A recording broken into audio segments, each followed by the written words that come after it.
प्यारे बच्चों, आप सभी का स्वागत है आपके प्यारे से यूट्यूब चैनल परम हिमालय में। तो प्यारे बच्चों, क्लास 11 फिजिक्स का चैप्टर नंबर आपका थर्ड है, मोशन इन ए प्लेन। तो एनसीईआरटी सॉल्यूशंस की सीरीज में ये क्वेश्चन नंबर आपका 21 है, जो आपको स्क्रीन पर दिखाई दे रहा है।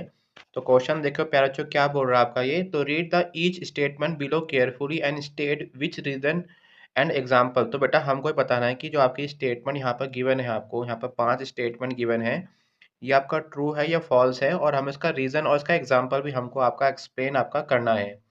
देखिए क्या लिखा हुआ, a scalar quantity is one that. आपकी स्केलर क्वांटिटी क्या होती है, तो यहाँ पर लिखा हुआ है is conserve in a process. मतलब ये आपका हमेशा क्या रहती है, कंजर्व रहती है। ये हमको बताना है कि ये स्टेटमेंट आपकी ट्रू है या आपकी फॉल्स है। तो देखिए बेटा सॉल्यूशन, बेटा फर्स्ट आपको क्या दिखाई दे रहा है यहाँ पर आपका। देखिए जो आपकी स्केलर क्वांटिटी होती है, ये बेटा आपकी ऑलवेज कंजर्व नहीं रहती है। तो ये स्टेटमेंट बेटा क्या आपका फॉल्स है, क्योंकि बेटा जब आपकी जो आपकी एनर्जी होती है, वो बेटा जो आपका क्या लिखा हुआ है, scalar quantity need not be conserve in all process. ये जरूरी नहीं है कि आपकी स्केलर क्वांटिटी हमेशा आपकी क्या रहे, आपकी कंजर्व रहे। फॉर एग्जांपल जैसी होगी काइनेटिक एनर्जी। तो देखिए जब आपकी इन इलास्टिक कोलिजन आपका होता है, ये अभी आपके चैप्टर अभी आगे जाके आएगा। तो वहाँ पर हम लोग क्या देखते हैं कि जब आपका इन इलास्टिक कोलिजन होता है, तो वहाँ पर जो आपकी काइनेटिक एनर्जी है, जो एक आपकी स्केलर क्वांटिटी है, वो आपकी कंजर्व नहीं रहती है। और इन इलास्टिक कोलिजन में आपका मोमेंटम आपका कंजर्व रहता है। तो इट मीन्स जो आपकी काइनेटिक एनर्जी है, वो बेटा कैसी क्वांटिटी, स्केलर क्वांटिटी है, लेकिन इन इलास्टिक कोलिजन में वो आपका कंजर्व आपका नहीं रहती है।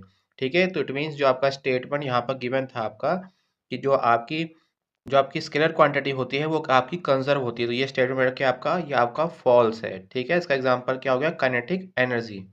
देखिए अगला क्या बोल रहा है, can never be take negative value. मतलब आपकी स्केलर क्वांटिटी कभी भी आपकी नेगेटिव नहीं हो सकती है। तो देखिए बेटा इसका एग्जांपल आपका क्या है, जैसे टेम्परेचर है, तो टेम्परेचर बेटा क्या आपका स्केलर क्वांटिटी है, लेकिन ये आपका नेगेटिव भी हो सकता है। नेगेटिव जैसे 5 डिग्री सेल्सियस है ना, जैसे पहाड़ों में बेटा आपकी टेम्परेचर क्या डाउन हो जाता है, ये आपका जीरो भी हो सकता है और ये आपका पॉजिटिव भी हो सकता है ना, +5 डिग्री सेल्सियस। तो यहाँ पर हम लोग क्या देख रहे हैं आपका, कि आपको जो टेम्परेचर है, जो स्केलर क्वांटिटी है, वो आपका नेगेटिव भी हो सकता है। फॉर एग्जाम्पल जैसे आपका वर्क डन, तो वर्क डन आपका नेगेटिव भी होता है, पॉजिटिव भी होता है, आपका जीरो भी होता है। तो इट मीन्स जो आपका सेकंड स्टेटमेंट क्या आपका रॉन्ग है, आपका ये फॉल्स है। इसका बेटा रीजन यहाँ पर आपको दिखाई दे रहा है। तो scalar quantity needed not be always positive. Example क्या है इसका, है टेम्परेचर। ठीक है, चलिए अब देखिए आपको जो सी पार्ट है, सी पार्ट में देखिए यहाँ पर क्या आपका है, must be dimension less. Must be dimension less मतलब आपकी स्केलर क्वांटिटी हमेशा कैसी होनी चाहिए, आपकी डायमेंशन लेस होनी चाहिए। देखिए ये स्टेटमेंट भी आपकी फॉल्स है, क्योंकि जो आपका मास होता है, मास बेटा कैसी क्वांटिटी है बेटा, वो आपकी स्केलर क्वांटिटी है, लेकिन उसकी डायमेंशन बेटा क्या होती है, उसकी उसकी यूनिट बेटा क्या होती है, केजी होती है। और बेटा उसकी डायमेंशन बेटा क्या होती है, आपकी एम होती है ना। क्या और आपकी होती है एम, बेटा क्या होती है, उसकी डायमेंशन आपकी होती है किसकी, मास की। ऐसी आपकी बहुत सारी क्वांटिटी आपकी है। टेम्परेचर भी हो गया आपका, आपकी एनर्जी भी हो गई। तो सबकी बेटा क्या होती है, आपकी डायमेंशन आपकी होती है। ठीक है, तो ये स्टेटमेंट क्या है आपका, ये भी आपका फॉल्स है।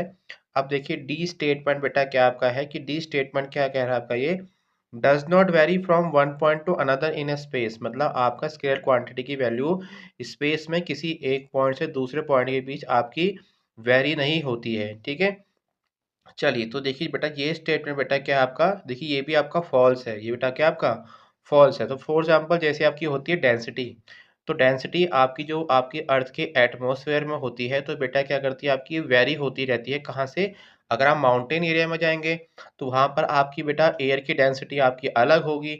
अगर आप ओशन एरिया में जाएंगे, वहाँ पर बेटा आपकी डेंसिटी ऑफ एयर बेटा क्या होगी, आपकी आपकी चेंज होती जाएगी। ठीक है, जैसे-जैसे हम लोग ऊपर की तरफ जाते हैं, डेंसिटी बेटा क्या होती है, आपकी बढ़ती चली जाती है। तो यहाँ से हम लोग क्या देख रहे हैं, कि डेंसिटी आपकी स्केलर क्वांटिटी है, लेकिन अर्थ के बेटा डिफरेंट डिफरेंट पॉइंट्स पे बेटा क्या है, डेंसिटी की वैल्यू आपकी अलग-अलग आपकी होती है। तो देखिए यहाँ से स्टेटमेंट क्या आपका आ गया है, ये स्टेटमेंट आपका रॉन्ग हो गया है। A scalar quantity can also vary in space. Example, density is a scalar quantity, but it is vary in atmosphere from one point to another. चलिए तो ये बेटा आपका स्टेटमेंट गलत हो गया है। अब देखिए आपको जो लास्ट स्टेटमेंट आपका दे रखा है ई, तो भाई क्या कह रहा है, has the same value of for observation with different orientation of axis. आपकी जो डेंसिटी की वैल्यू होती है, आप कोई सी भी एक्सिस ले लीजिए, आपकी एक्स एक्सिस ले लीजिए, है ना? चाहे वाई एक्सिस ले लीजिए, है ना? या बेटा आपकी क्या हो बेटा आपकी आपकी एक्स एक्सिस हो गई या आपकी वाई एक्सिस होगी, आपकी क्या होगी जेड एक्सिस। इन तीनों केसेस में बेटा आपका अगर सपोज कोई पार्टिकल मास उसका आपका पार्टिकल्स का मास अगर m है, तो आप किसी भी एक्सिस से देखिए तो बेटा उसका मास कभी भी आपका चेंज आपका नहीं होगा। तो ये बेटा इसका स्टेटमेंट बेटा क्या हो गया आपका, ये आपका स्टेटमेंट बेटा ट्रू है कि scalar quantity are independent of direction.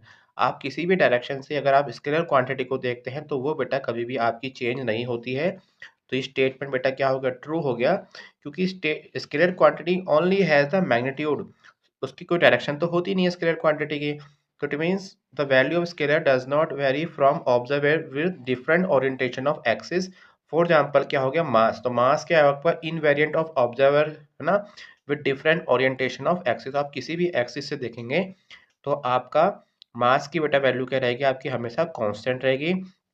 तो ये बेटा आपके इसके 5 स्टेटमेंट थे, जिसमें से आपके शुरू के 4 स्टेटमेंट क्या थे आपके फॉल्स थे, और जिसमें बेटा आपका ये एक स्टेटमेंट क्या था आपका बिल्कुल राइट था। तो प्यारे बच्चों it is all about this question. तो प्यारे बच्चों अगर आपको मेरी वीडियो पसंद आई तो चैनल को लाइक एंड सब्सक्राइब जरूर कीजिएगा, क्योंकि क्लास 11 फिजिक्स के सभी चैप्टर के एनसीईआरटी के सॉल्यूशन के लिए लगातार अपने यूट्यूब चैनल पर अपलोड कर रहा हूँ। और साथ में देखिए इसके नोट्स हमारी वेबसाइट www.parehimala.com पे अवेलेबल भी है, वहाँ से जाके पैच उसको आप नोट डाउन कर सकते हैं। तो प्यारे बच्चों खुश रहिए, मस्त रहिए, फिजिक्स को एंजॉय कीजिए and subscribe my channel. Thank you for watching.